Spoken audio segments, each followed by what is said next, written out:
Friday the 13th, a day of cancellations, superstitions, and for some, a day to marathon the Friday the 13th franchise. What can I say? People love a good gore fest now and then, but what about the day after Friday the 13th? What about Saturday the 14th? Who cares? Well, someone did because they made a movie about it. And since it was released in 1981, we're going to talk about it. So unpack those moving boxes, clean out the fridge, and don't open that old book as Laramy Wells and I discuss Saturday the 14th from 1981 on this episode of the 80s Flick Flashback Podcast.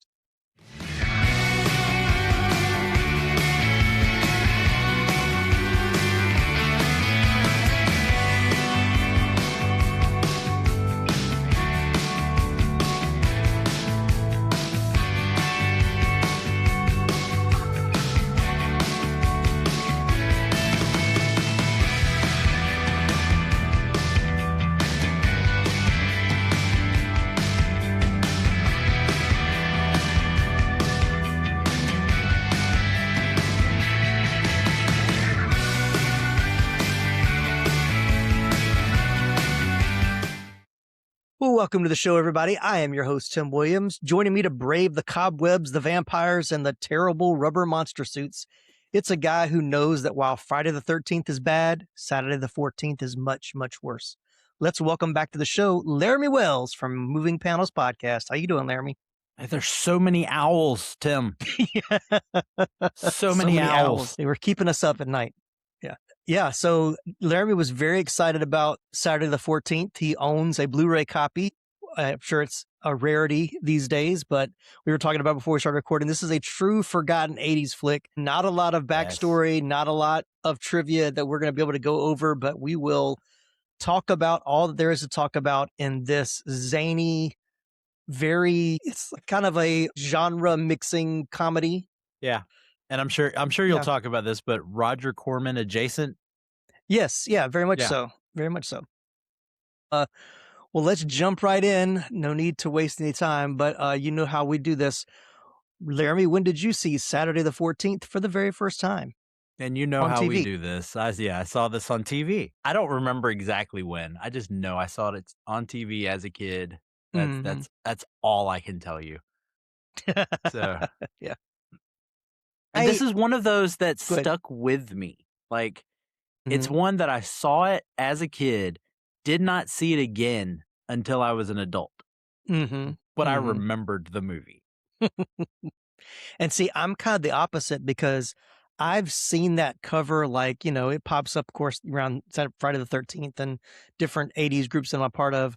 And I'm like, I know I've seen it, but I really couldn't remember much about it. And I think in my mind, I kind of got it mixed in with Transylvania 65000 with Ed Begley Jr. Yeah, because they're both kind of like, kind of similar spoof comedies. You first think of Ed Begley Jr. and not Jeff Goldblum. Oh yeah, that's right. He's in that. And Gina Davis. Yeah. But when I went back and watched, I was like, I know I saw this, but it was very much like watching it for the first time because, like, I know I watched it as a kid, but I don't think it was one that was on repeat as much. I don't even think this was one that was like heavy on rotation on HBO. Like, I think if it was, I would remember it more, but I think it was always in the video store and it was one that I think we would pick up and we would watch, but it wasn't in that heavy rotation like some of the other 80s movies we talked about it. So how long has it been since you rewatched it before rewatching it for the podcast? I honestly could not remember. Like, I tried to think back. I have seen it again, but I really could not remember when it was. But it's probably been several years since I've seen it. But yeah, and you talked about confusing it with Transylvania 65000. I actually confuse it with, let's see if you remember this, Mr. Boogedy, which was a Disney movie. Yeah, Disney movie. Yeah. I remember that one. Yeah. And then it has a sequel. Yeah, I think that was early 90s. Yeah. And then it has a sequel. And I actually remember the sequel more than I remember because I think the sequel is like a full-length movie and the original was just a short. Oh, okay. Maybe so. Of Mr. Boogedy. But yeah, no, I don't know. I honestly don't know. I've probably seen this movie 4 times in my lifetime. And yes, I do. But it just stuck. So, just stuck. Yeah. Yeah, it was probably a kid when I saw it last. Like, it's not one that I've rewatched in the last, since I started the podcast. It's been on my watch list that long, but yeah, we had to wait. We had to wait till we finished the Friday the 13th franchise before I was ready to jump in, even though very little to do with Friday the 13th at all. Nothing to do with Friday the 13th. Well, while we're talking about that, let's jump into our new segment called Risky Quizness, where I'm going to ask Laramy a few. This time I only have 3 true or false questions about how this movie was made, the pre-production and casting. So I think he's going to ace this one. He's going to redeem himself from our Glory episode. Can't do worse, can I? Right. No, not really. All right. True or false? Saturday the 14th was written as a direct parody of the 80s slasher franchise. I mean, false? Because That is false. it's a parody of the monster movies. Yeah. While it definitely capitalized on the slasher craze with its title and marketing, the script is actually a spoof of classic 30s and 40s Universal monster movies and old school haunted house tropes. So, which is very evident. All right. He's 1 for 1. True or false? Paula Prentice, who plays the mother Mary, filmed the entire movie with a broken arm that she had cleverly hid from the camera. Although I do think there were some scenes in which it wasn't broken, but true. It's fun to watch all the scenes where she's not moving her right arm. Right. Yeah, she broke her right forearm just before filming began. If you watch closely, she's constantly using random props, clothing, and specific camera angles to keep her cast hidden. Yeah. All right. Let's see if he can do a full sweep. Number 3, your last question here. True or false? The film was intentionally rushed into production to beat a rival horror comedy that was originally titled Thursday the 12th. I've never heard of that, so I'm going to say it's false. So close, Laramy. Oh, really? But yeah, it was true. United Artists had a spoof in the works called Thursday the 12th, which eventually came out a year later under the title Pandemonium. Producer Julie Corman and director Richard R. Cohen fast-tracked Saturday the 14th so they could hit theaters first. Yeah, I've actually watched Pandemonium, and that was one that they played on HBO a ton. And I actually just rewatched it in the last year and a half, and it is much more of a spoof of the slasher movies. Like, it's teenagers in a high school, or it's kids that come back to the high school for a high school reunion, and there's a slasher that's like they're killing the adults, but it's come to find out it's somebody that they bullied in high school. I think I may be putting 2 other I know there was the together, movies, but yeah.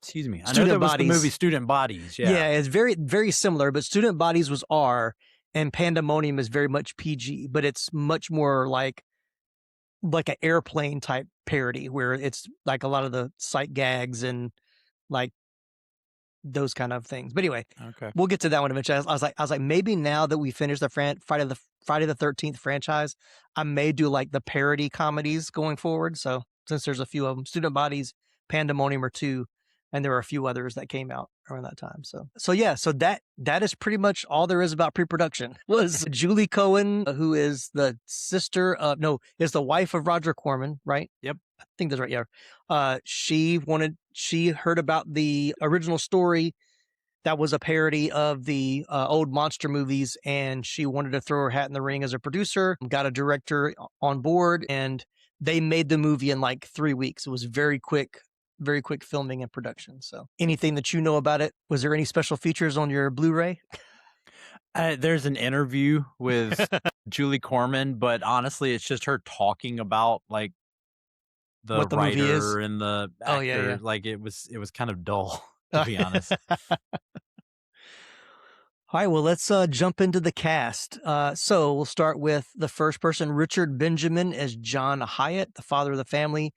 He has starred in a number of well-known films, including Goodbye Columbus from 1969, Catch-22, 1970, Portnoy's Complaint in 72, Westworld, The Last of Sheila, both in 1973, and Love at First Bite in 1979, which was also a horror kind of spoof movie. After directing for television, his first film as a director was the 1982 comedy My Favorite Year, starring Peter O'Toole, who was nominated for an Academy Award for Best Actor.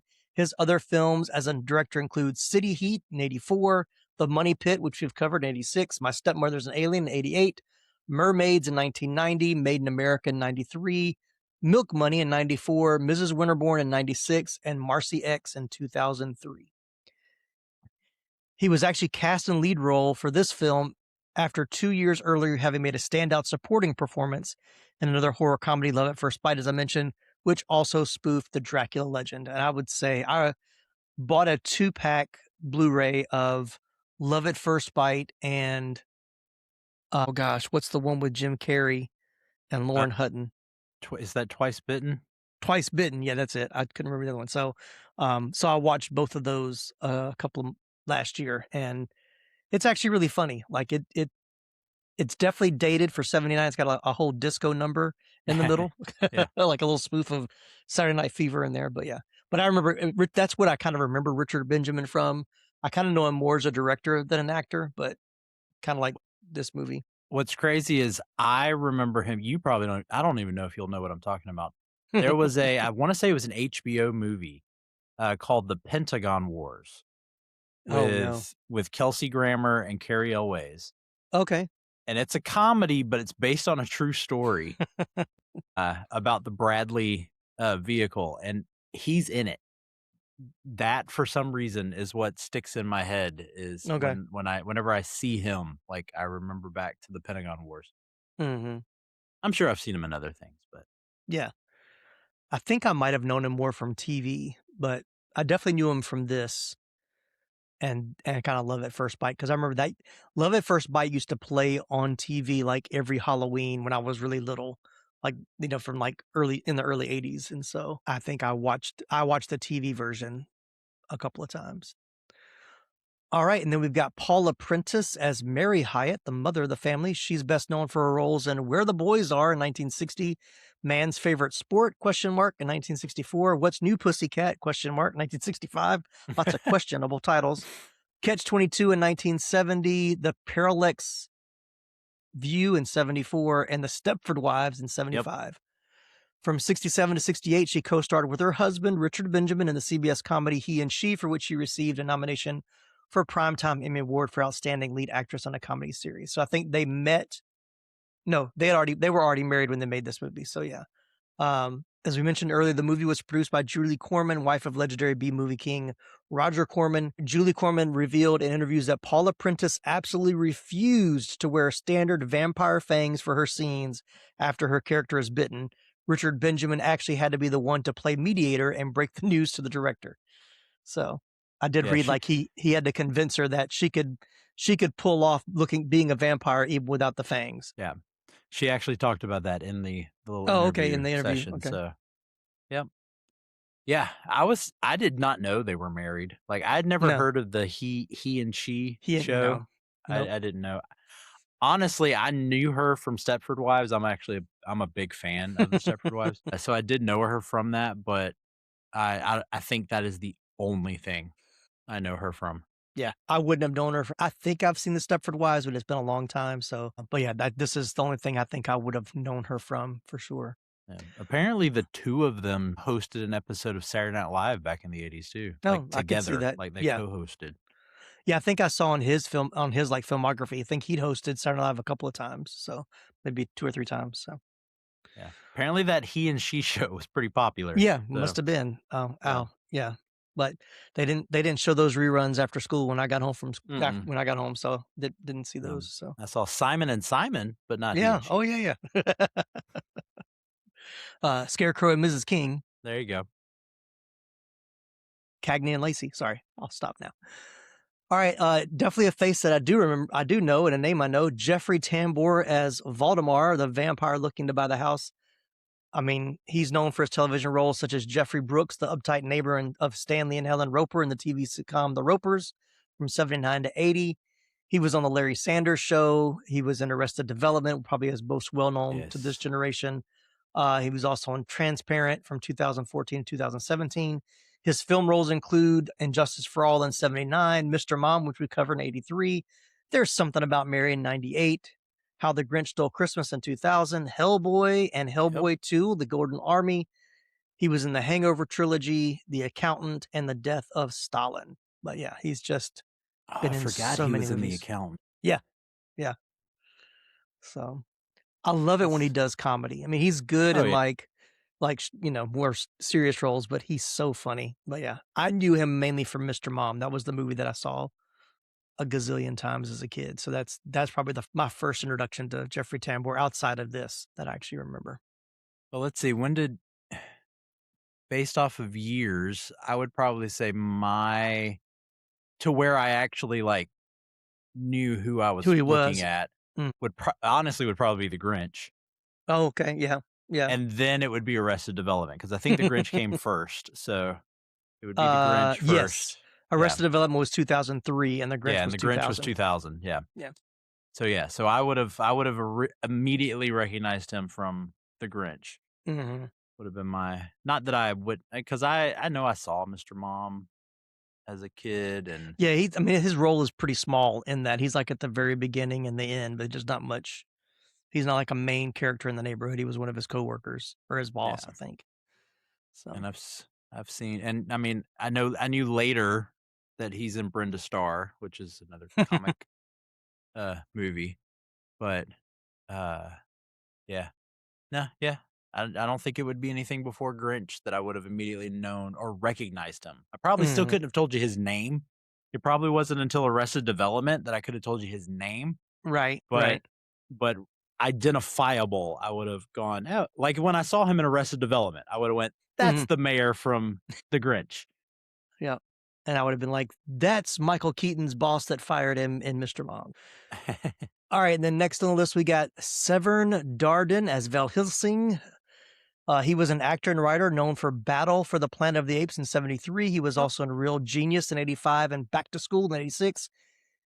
Fun fact, he was also a founding member of the Second City Chicago-based comedy troupe, as well as its predecessor, the Compass Players. Yep. She talks about that in the interview. His eccentric take on the monster hunter Van Helsing includes a running joke where he dramatically announces, "I do not drink coffee." This is a direct deadpan parody of Bela Lugosi's iconic line from 1931's Dracula, where he always states, "I never drink wine." Yeah, so, I would not have made that connection, but I get it now that you're saying it. I didn't get it until I pulled it up. So, but yeah, he was fun. Another face that I recognized that I didn't expect to see here, Carrie Michelson as Debbie Hyatt, the daughter. She sang on the soundtrack for Sesame Street and was performing in off-Broadway plays by age 11. In 1975, her family moved to Beverly Hills, and she soon won guest spots on TV shows such as Different Strokes and 8 Is Enough, but she's best known, as I know her, as Katie Kaninsky on NBC sitcom Give Me a Break with the fabulous Nell Carter. Yes. I was a huge Give Me a Break fan. Huge. Yeah. And I can honestly say I probably had a crush on her when I was younger as well, because she was definitely the prettier daughter in my opinion. I mean, I'm not trying to be insulting well, sorry. No offense to the other daughter, but yeah, but that's definitely what I remembered her from. Yeah, no, I recognized her from that as well. Yeah, but can't say I had a crush on her. I was a little too young in the 80s for that yet. Yeah, and like I said, my crushes didn't start until the 90s.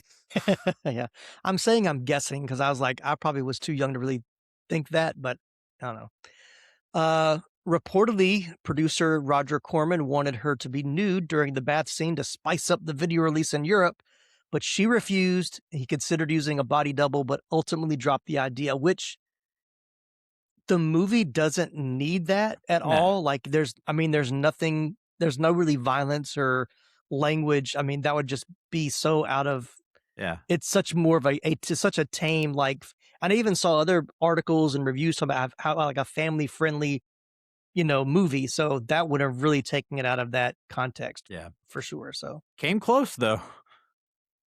That towel was hanging on for dear life. Also, but there's also she's got the like bubbles sud bikini top.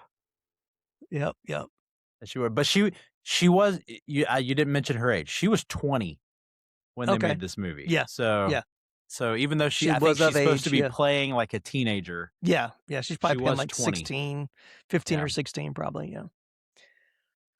And then the brother, Billy Hyatt, was played by Kevin Brando. Not much about him. He was in this movie. He was also in Uncommon Valor in 1983 with Gene Hackman, the late, great Gene Hackman, and Patrick Swayze. And he was also in The Octagon in 1980 with the Chuck Norris.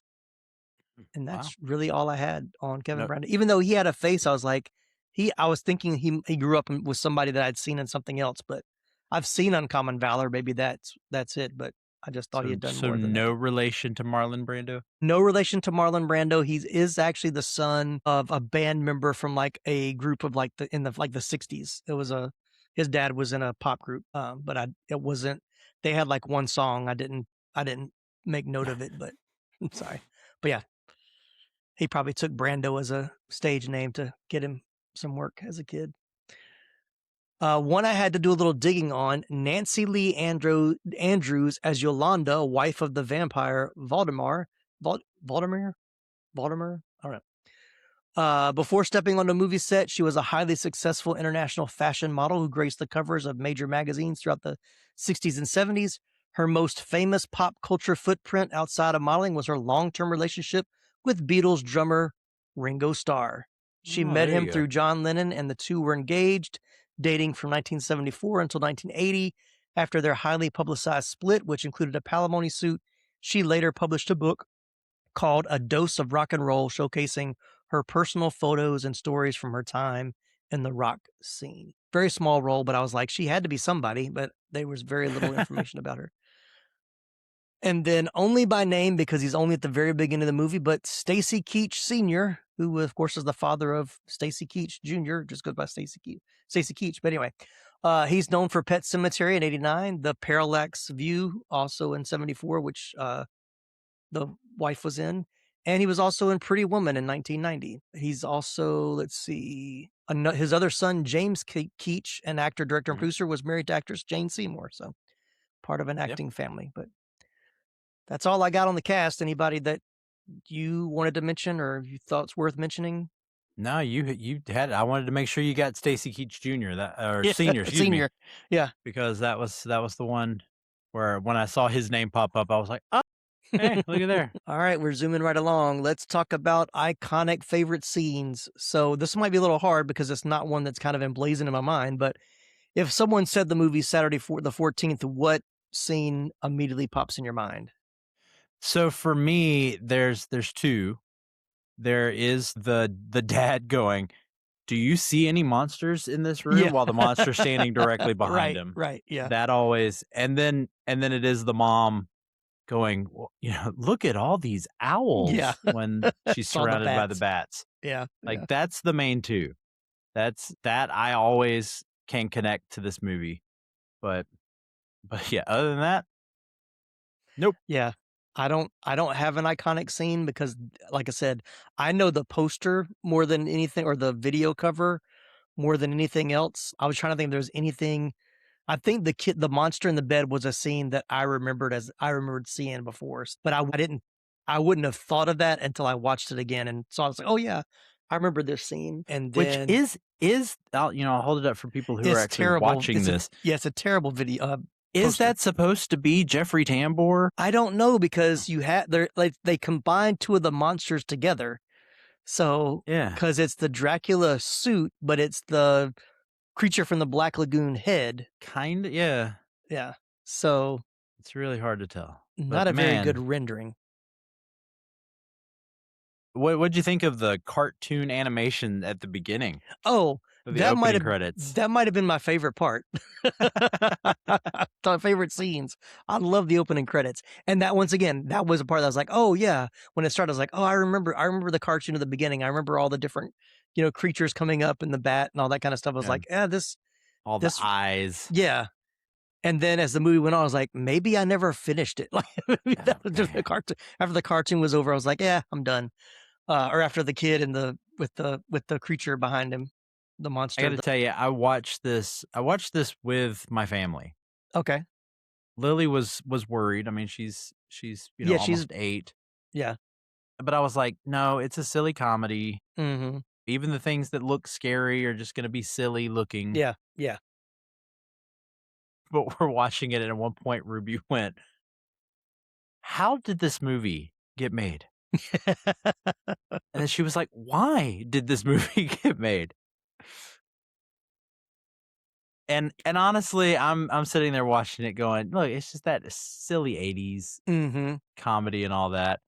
And then it got to the end where Jeffrey Tambor and Van Helsing are like posing at each other. Right. And then they're making train noises for some reason. And there are some interesting like sound effects in this. That's interesting choice. Yeah. There's some really bad ADR in it too. Very bad. Very like bad. From the get-go. Yeah. When we first see Jeffrey Tambor and the woman that plays the vampire's wife, like that, as soon as they started talking, I'm going, that's not what either of them are saying. Right. And then I want to say there's even a point where the kid's talking, but the kid's mouth isn't moving. Yeah. I remember that.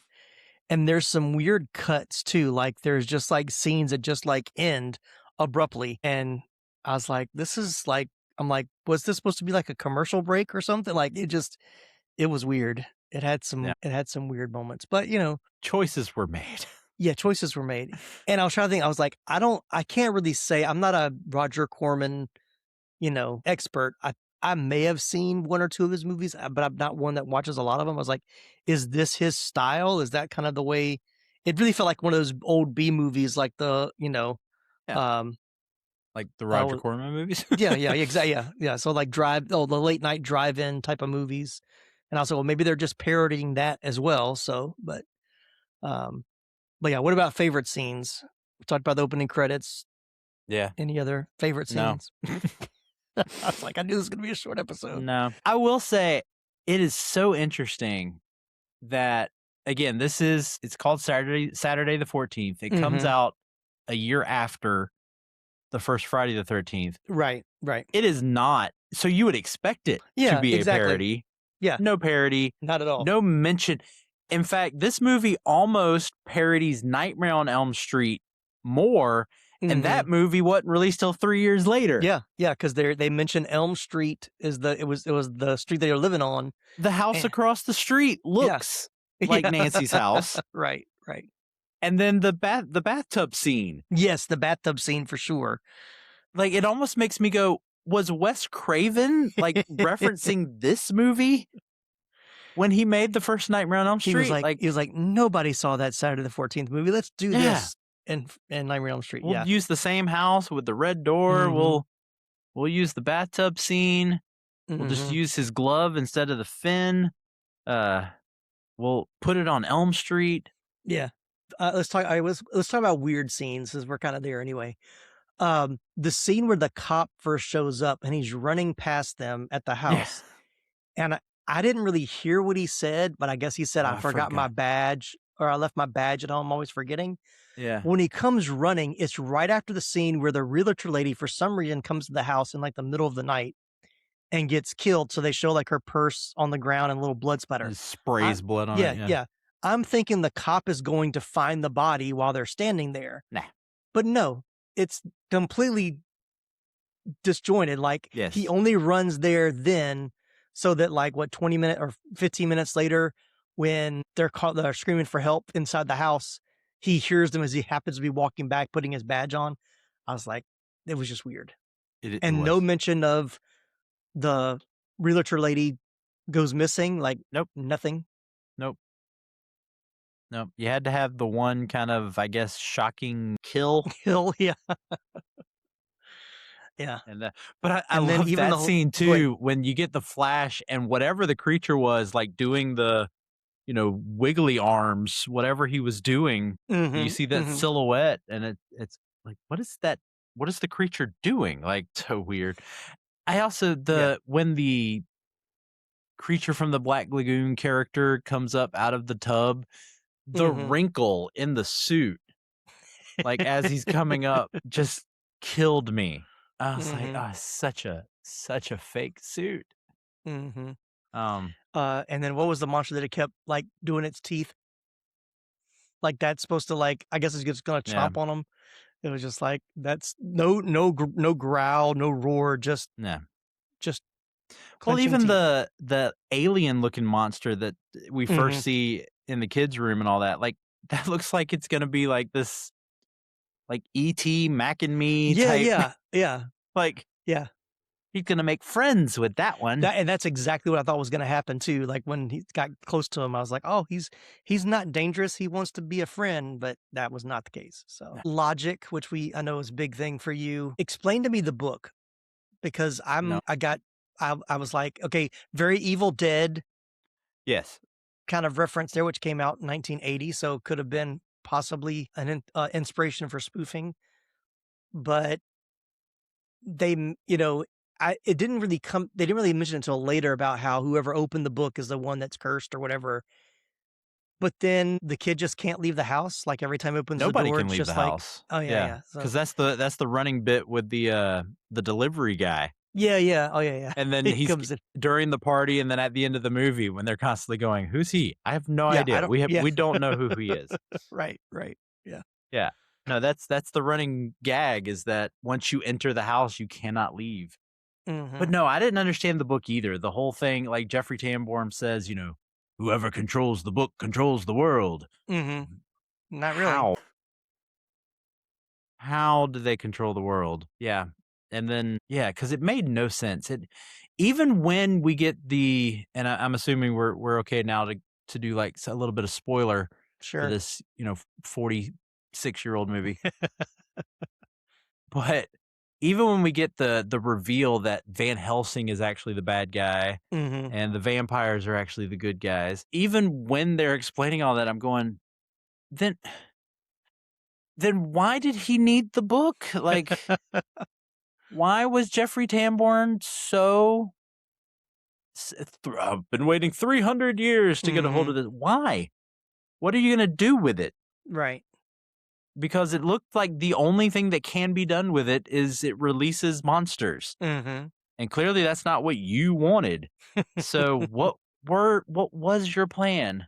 And then it also made no sense. Like I was okay with when the little kid finds out that if you hit a monster with it, it hurts the monster. And I was like, okay, well that kind of makes sense because they came from the book, and so the book can hurt them. I'm fine with that. Just giving it to Van Helsing at the end, it causes him to disintegrate. Right. Okay. Like, so what was Van Helsing's plan the whole time? Like, right. He never could have got his hands on that book. Like, no, there's no explanation to it at all. Yeah. It's like, we need an ending quick. Yeah. We're already at 75 minutes. We can't go any longer. Let's wrap this thing up really fast. So, once again, 3 weeks to film. They were moving at a lightning fast pace with very low budget. The special effects were pretty bad. I mean, when they turn into a bat, when oh yeah, that's some like, what's happening again? Great whatever it was, stop motion or early kind of computer animation, whatever it was that oh yeah, and then I would have rather they just turned them back into animated bats than whatever that was. Or when somebody was eating something, and I think it was the cake. It might have been the cake. Yeah, and then he puts the cake back, and the rat, which is clearly just somebody's hand. Yeah. I was gonna say it was the Muppet rat that comes and grabs it. I was like, oh man. Yeah, the rat that was all body. There was no legs on that thing because it is just a sock puppet with teeth. It's like somebody just glued some hair to it, a couple little eyes. Yeah, and then it's so bad, but it's Roger Corman so bad it's good. Like, all right, yeah. All right, well, so we're right there. So, like I said, I don't have any trivia to really add besides, even though the movie was not successful at the box office, it did produce a sequel, which Laramy mentioned to us in the last episode, Saturday the 14th Strikes Back, that came out in 1988, which was made and released. But let's talk about it. That was it. It was made and released. Yeah, it was made and released. Haven't watched it yet. Reviews are terrible. Reviews for this were terrible too. But anyway, kind of somewhat of a variation of a question you ask on your show. Well, let's say you were hosting a midnight movie marathon. What other early 80s horror comedy would you make the perfect double feature with Saturday the 14th? So kind of like what would you pair this with? I mean, I'd pair it with the sequel, but you did say early 80s. Early and the 80s, yeah. Sequel came out in 87, I believe. Probably Student Bodies. Okay. I mean, I can't think of. I'm trying to think of early '80s horror to pair it up with, and I can't. Student Bodies is this one is because, like I said, I had never heard of Pandemonium. Yeah, yeah. And I'm see, I would pick probably that one. Yeah, I would pick yeah, Pandemonium as my. and I'm probably more familiar with like more early '90s stuff. Yeah, Because and again, late '80s because you got the sequel to this, and then I think early '90s you've got Repossessed, the yeah, Leslie yeah. Nielsen Leslie Nielsen, Exorcist. Linda Blair. Yeah, Yeah. Linda Blair returns and gets repossessed. Yeah, so yeah, I guess if I were to do anything, it would be to pair it with Student Bodies, Yeah. where I For would the make Student Bodies the A film and this one the B film. yeah, yeah. Yeah, if am sticking with the parody theme, I would do Pandemonium. If I want to stick with the movie monsters theme, even though it is somewhat of a comedy, but not the same type, I'd do Monster Squad. I think Yeah, I that thought would about probably that one. pair pretty well with it. So, Yeah, which would I definitely be the think A movie. I think my yeah. But I think the problem with pairing it with Monster Squad is it would make this movie look much worse Much worse. because Monster Squad is just a better version of this Oh, for movie. sure. Yeah, Yeah. exactly. Yeah, absolutely.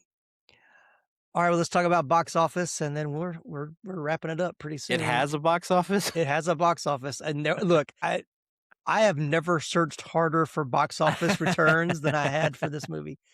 It was released in the United States on Friday, October 30th. So it was a Halloween movie, There you go. 1981. Halloween 2 actually won the box office that weekend, but I couldn't find any other data on the rest of the movies for that weekend. Like literally, when you go on Box Office Mojo, it just has Halloween 2 is number one, and then doesn't give you any other Wow. new releases or anything. So I'm assuming it did not do very well. Couldn't even find like how much the budget was, how much it made, over the budget. It was there, people saw it, and then it went on video and more people saw it. Enough people saw it, they made a sequel Yeah. that even less people saw. Yep. Because I didn't know it existed until you Nope. told me last week. Now it's time to take a look at how well this 80s flick holds up today. It's the rewatchability and nostalgia meter. It's our way of measuring how enjoyable a movie is for repeat viewings, along with the waves of nostalgia it brings. Here's how it works. If you're new to the show, it's a 1 to 10 scale. Any number between 1 and 10 will do, but here are a few parameters to help you decide. At the bottom of the meter, a number 1 it says I saw it once and that was enough. Right in the middle is a 5, which means it's a good rewatch every couple of years. And the highly coveted top of the meter, 10, is highly rewatchable and full of nostalgia. So, Laramy, where does Saturday the 14th land for you on the rewatchability and nostalgia meter? So even though it does hold some nostalgia for me because I remember it so well watching it as a kid, I think I've got to put it like a 4. It is not a movie I go like, oh, hey, let's watch this. Right, right. For me, it's just one of those movies that if somebody brings it up, I'm going, have you ever seen it? And the reason why I own it is like, do you want to see it? Right, right. Like that's more what it is for me. Because again, it's one of those train wrecks that you just enjoy. Like it's fun to watch. Yeah. It definitely falls in the fun to watch bad movie category for sure. I just pair it with Fright Night. That's a very similar movie. Yeah. Where it's kind of making fun a little bit of the monster movies and has that Van Helsing like character. Yeah, that would work too. That's a good pair it with Fright pairing. Night. There's another pairing. But yeah, no, I think I'm gonna have to go 4. Yeah. You called it. 4 was exactly where I was going. It's just under the good rewatch every couple of years. Once again, like I said, I don't have as much nostalgia as like I think I saw it, but it's not one that I definitely remembered. But because it is like as terrible as it is, I would want to rewatch it again, like every couple of years. Or like you said, if somebody's like, have you ever heard of Saturday the 14th? No, that movie exists. Like, yeah, let me show it to you. And like to sit down and watch it with someone else would be a lot of fun. So yeah. Because it is one of those that if you know it exists, it pops into your head on Saturday the 14th. Yeah. Like, so there is just a little bit of nostalgia there. All right, well, let us know where you think Saturday the 14th should rank on the rewatchability and nostalgia meter. You can also let us know how you did on the Risky Quizness. If you did better than Laramy, you got all 3 right. Send us an email or let us know let us know on social media. You can also leave a comment right here in the comment section if you're watching us on YouTube. And this might have been one of my shortest episodes ever, but that's okay. The movie was only 75 minutes. You can't stretch it much further than that. Nah. Well, thank you, Laramy, for joining. So you've been on the last 3 episodes, but I'll ask you again, what you got going on in moving panels for the month of March? So we're in our March Madness. Yep. This year, our focus is on villains. So we've got a bracket, a fan bracket. You can go onto our Facebook page for moving panels and vote on that bracket of best adapted villain. And we are covering some villain heavy movies. So on the Marvel side, we chose to do, and Tim joined me for Spider-Man Into the Spider-Verse. Oh yeah, that was a fun one. And then on the DC side, we decided to do The Suicide Squad. You can emphasize on the right. Suicide Squad. And I really only picked that one because it's got more villains in it than the first one does. So yeah, so we've got that. And then a discussion, one-shot episode in there just about some of our, Justin Baker joined me to talk about some of our favorite like villain moments in movies and TV shows. So we got that going. And then over on King Sized. Yeah, because it's Friday the 13th. Yep, Friday the 13th, we release an episode, and this March, Friday the 13th, we are releasing an episode on Misery. Oh yeah, that's a good one. Yeah, one of the Oscar-winning Stephen King movies. So yeah, and then Justin Baker also had joined me for that one. So very cool. So yeah, that one will come out the same time. I'm assuming this episode comes out. Yep, exactly. Friday the 3rd. Yeah. You're not going to wait till Saturday the 14th to release this one? No. Why do that? All right, well, if you enjoyed the podcast, please leave us a 5-star review on Apple Podcasts. Be sure to follow or subscribe so you never miss an episode. We'd love for you to support the show by becoming a partner over at buymeacoffee.com. Jump online and visit the website 80sflickflashback.com and our TeePublic store for some awesome 80s Flick Flashback merch and original designs. It's getting warm in spring. Get you some tank tops and t-shirts. Got some cool summer designs. Check those out. But thank you, Laramy, for joining us. Thanks, everybody, for tuning in. I'm Tim Williams for the 80s Flick Flashback Podcast. God, look at all those owls.